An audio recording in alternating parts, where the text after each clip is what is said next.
rencana Indonesia untuk membeli pesawat F-15 dengan dicicil bayarnya. Ya, rencana penjualan 36 jet tempur F-15 dan peralatan baru Boeing ke Indonesia telah mengalami hambatan pembiayaan menurut sumber yang dirahasiakan.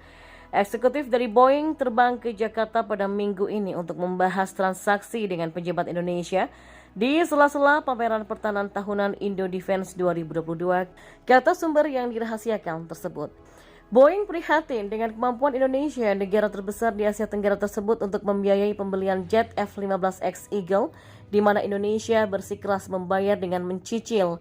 Pertemuan berakhir tanpa hasil yang konklusif, yang berarti rencana untuk menandatangani kesepakatan sebelum akhir tahun ini kemungkinan akan tertunda, kata mereka.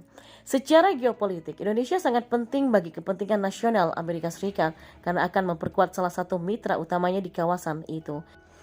Indonesia pada awal tahun ini menandatangani kontrak dengan Dassault Aviation SA untuk 42 pesawat tempur Rafale, sebuah transaksi dengan nilai 8,1 miliar US dollar. Dan akhir bulan lalu, Menteri Pertahanan Indonesia Prabowo Subianto mengatakan bahwa negosiasi dengan Boeing sedang berlangsung.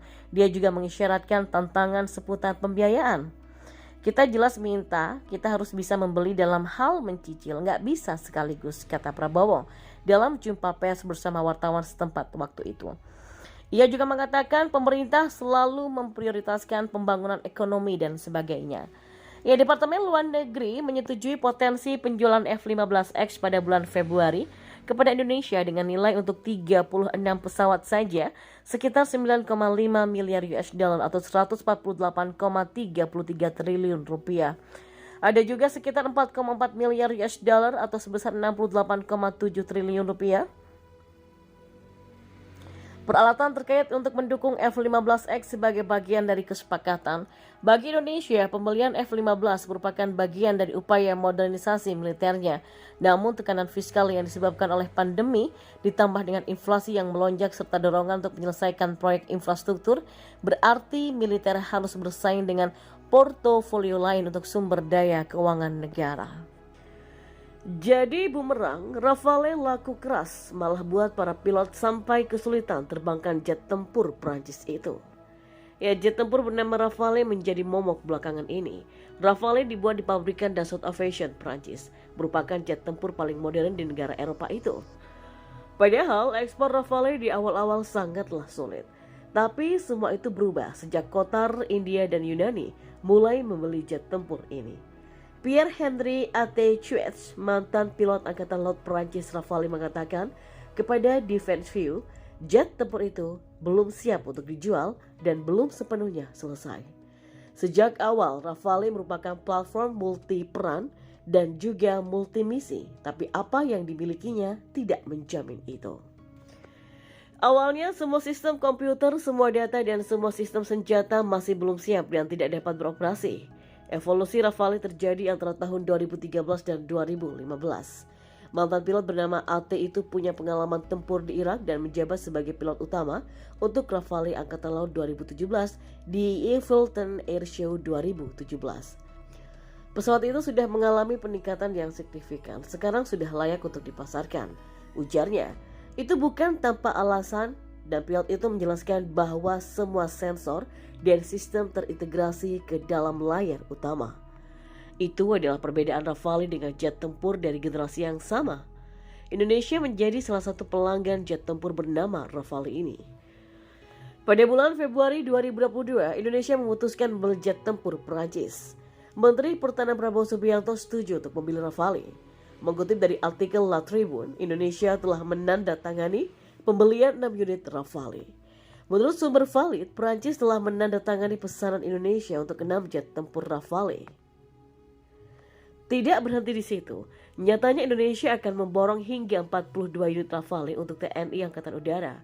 Hal ini dikonfirmasi langsung dari pihak pembuat Rafale, yaitu Dassault Aviation sendiri pada 10 Februari 2022.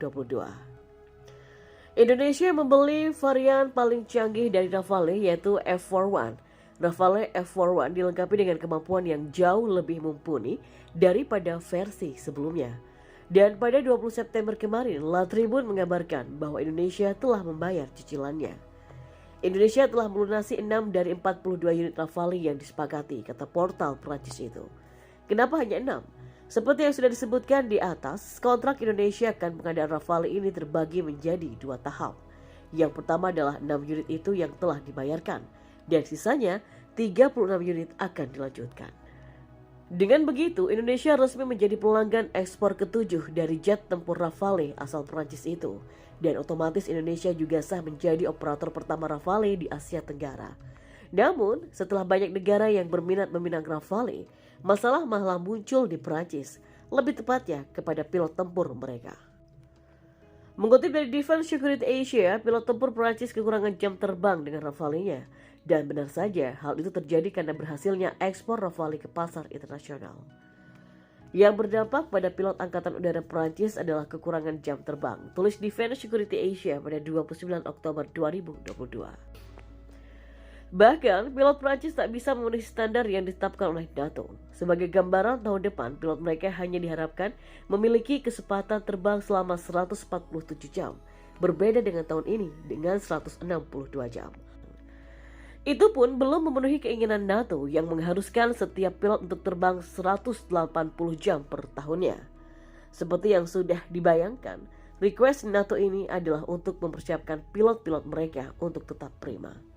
Dan Kementerian Angkatan Bersenjata di sana malah menyindir ucapan Giletti yang berbunyi, konteks strategis mengharuskan pilot pesawat tempur negara untuk lebih siap, kata anggota parlemen Prancis Frank Giletti, yang menyebutkan bahwa kekacauan ini karena pabrikan Dassault Aviation kesulitan produksi jet tempur Rafale-nya. Kurangnya jam terbang yang dialami oleh pilot disebabkan oleh kurangnya Rafale yang dikembangkan oleh perusahaan di Prancis.